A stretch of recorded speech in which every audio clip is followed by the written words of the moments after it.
बिहार से फिर एक बार राजनीतिक गलियारों में भूचाल आने लगी है। क्या भारतीय जनता पार्टी की उल्टी गिनती चालू हो गई है? दोस्तों, मैं एक एक बातें बताऊंगा। क्या हमारे देश के प्रधानमंत्री की कुर्सी अब जाने वाली है? बिहार में नीतीश कुमार क्या एक बार फिर पलटी मारने जा रहे हैं? नीतीश कुमार के साथ साथ चिराग पासवान भी भारतीय जनता पार्टी को झटका देने में लगे हुए हैं। एक एक करके बातें बताऊंगा। इससे पहले मैं आप लोगों से रिक्वेस्ट करूंगा कि आप बदलते भारत में पहली बार हैं तो चैनल को सब्सक्राइब जरूर कर लें, वीडियो को शेयर जरूर कीजिएगा अच्छा लगे तो।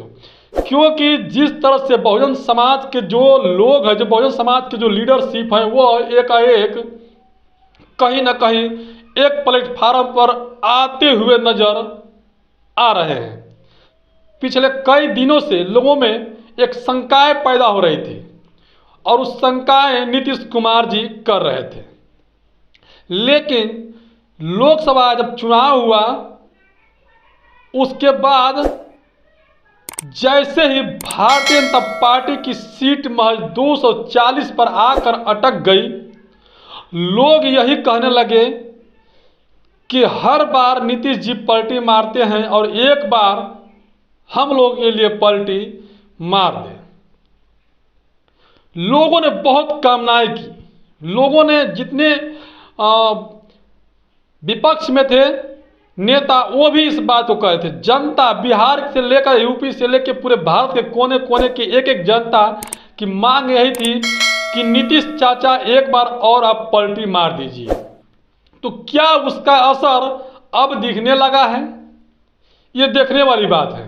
नीतीश कुमार और तेजस्वी यादव से मुलाकात का सिलसिला जारी हो गया और जो मोदी सरकार है, यूँ कहूँ तो अब बीजेपी की सरकार नहीं बल्कि एनडीए की सरकार है, और उस एनडीए की सरकार में जितने भी बिहार के विधायक हैं वो एकाएक बैठक भी करने लगे। सबसे बड़ी पार्टी बिहार के आरजेडी है, जिसमें जेडीयू यदि शामिल होती है तो उनकी सरकार बनना तय हो जाएगा। इससे पहले उनकी सरकार चल भी रही थी, लेकिन जो कोटे के अंदर कोटा को लेकर के, जिसके चलते नीतीश कुमार के मन में कहीं ना कहीं खटकता था, जो कारवा को लेकर चले थे नीतीश कुमार और तेजस्वी यादव, वो बीच में रुक गया कारण बीजेपी के आने से। लेकिन वह कारवा अब इतनी तेजी से बढ़ रही है कि एससी एसटी ओबीसी का जनगणना को लेकर के और जितनी जिसकी जनसंख्या भारी उसकी उतनी हिस्सेदारी को लेकर के बिहार में हलचल सी मची हुई है। वहीं पर मैं कुछ बातें ऐड कर रहा हूं। प्रशांत किशोर इस वक्त बौखलाए हुए हैं। प्रशांत किशोर को मैंने कई बार कहा कि वह प्रशांत किशोर हैं जो पैसे के लिए कुछ भी कर सकते हैं। कभी कांग्रेस को चुनाव जिताते हैं तो कभी बीजेपी को, तो कभी नीतीश कुमार को भी चुनाव जिताने में पूर्ण रूप से उनकी हाथ होती है। लेकिन एक बात तो तय है कि कभी तेजस्वी यादव के पाले में आने का काम नहीं किए। ना तो तेजस्वी यादव यानी लालू यादव की पार्टी को जिताने के लिए काम किए, जब भी काम किए बैकफुट पर होकर के बीजेपी का सहयोग किए।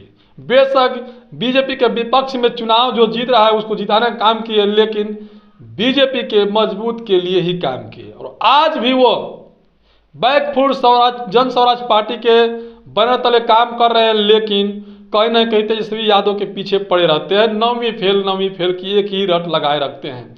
लेकिन उससे पहले बता दूं कि उनकी मम्मी है वो भी 5वीं पास है, वो भी मुख्यमंत्री बन चुकी है। तो क्या 9वीं फेल नहीं बन सकते हैं? बन सकते हैं। चलिए मुद्दे की बात कर रहा हूं।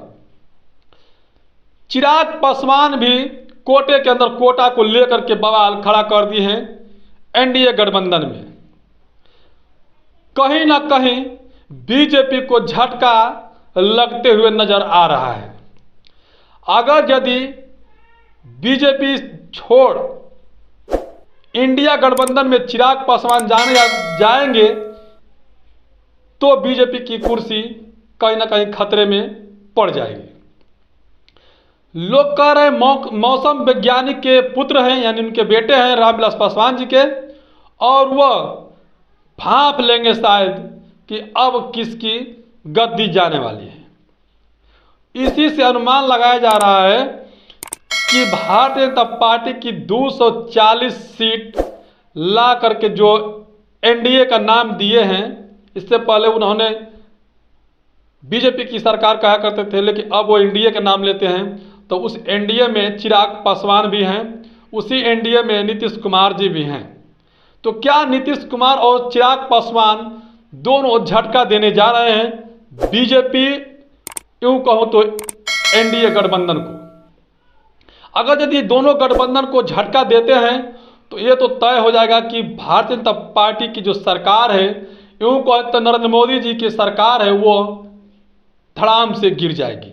और लोग अब उस पर अटकलें लगाने लगे हैं। लोग सोशल मीडिया के माध्यम से, फेसबुक के माध्यम से कमेंट कर रहे हैं। लोग ये कह रहे हैं कि चाचा जी एक बार फिर पलटी मारिए और भारतीय जनता पार्टी की सरकार को गिराने में सहयोग कीजिए। लोग कह रहे हैं कि SC ST OBC की जाति जनगणना हुआ तो उनके हिस्सेदारी देने में भी आप सहयोग कीजिए। ये भी बात कह रहे हैं कि जो कोटे के अंदर कोटा लाया गया है उस पर भी आप कहीं ना कहीं विमर्श कीजिए। तमाम तरह की बातें नीतीश कुमार के ऊपर फिर एक बार आने लगी है। और तेजस्वी यादव बार बार जो बात कहते थे उससे कहीं ना कहीं सहमत हुए हैं नीतीश कुमार, और उनसे मुलाकात, जब से मुलाकात हुई है तब से मेन स्ट्रीम मीडिया की पेट में दर्द होने लगा है और कहीं ना कहीं उनकी गलतफहमियां करके दिखाने शुरू कर दिए हैं। लेकिन एक बात तो तय है कि बीजेपी भी कोई दूध की धूली नहीं है। कभी कहा करती थी कि हम नीतीश कुमार को कभी पार्टी में नहीं लेंगे, फिर भी उनको पार्टी में ले लिया गया। तो इससे क्या आशंकाएं जताई जाती हैं। लेकिन एक बात तो तय है कि जैसे भूचाल आया हुआ है सोशल मीडिया पे और मेन स्ट्रीम मीडिया में, नीतीश कुमार पलटी मार सकते हैं।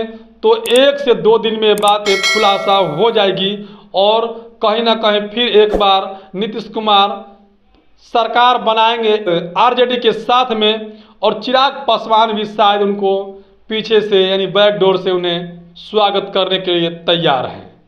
अब यही जताया जा रहा है कि कई दिनों से चिराग पासवान से बातें की जा रही है, लेकिन उन्होंने साफ कहा कि नीतीश कुमार जो भी हैं अच्छे काम कर रहे हैं, बढ़िया काम कर रहे हैं। तो और एक तरफ से कोटे के अंदर कोटा को लेकर के विवाद कर चुके हैं चिराग पासवान, यानी कि उधर कोटे के अंदर कोटा को लेकर के मायावती ने भी समर्थन कर दिया कि ऐसा नहीं होना चाहिए, जो क्रिमिलियर है उसको नहीं लागू होना चाहिए। चिराग पासवान ने, चंद्रशेखर रावण भी इस बात से असहमति जता करके इसका विरोध किए हैं और चिराग पासवान ने भी बिहार में विरोध किए हैं। तो अब ये बात लगने लगा है कि कहीं ना कहीं बीजेपी की सरकार अब गिर सकती है, और लोगों का ये भी मानना है कि गिर जाए तो अच्छा हो। ये मैं नहीं, जो जनता है ये बात को कह रही है कि इस बार बीजेपी की सरकार बीच में ही गिर जाए तो समझ लीजिए कि अगले 2029 के चुनाव में बीजेपी की पत्ता गोल हो सकता है, अगर यह नीतीश कुमार और चिराग पासवान चाहें तो। इस नीतीश कुमार और चिराग पासवान को वो लोग बहुत कामना कर रहे हैं कि नीतीश जी एक बार और आप पलटी मार दीजिए। बाकी आप लोग कैसे देखते हैं इस सारी गर्माहट की, जो चुनावी कहूँ तो गर्माहट, या फिर राजनीतिक गर्माहट, या फिर जनता की दबाव की गर्माहट देखने को मिल रहा है। इस गर्माहट को आप कैसे देखते हैं कमेंट कर जरूर बताइएगा। धन्यवाद।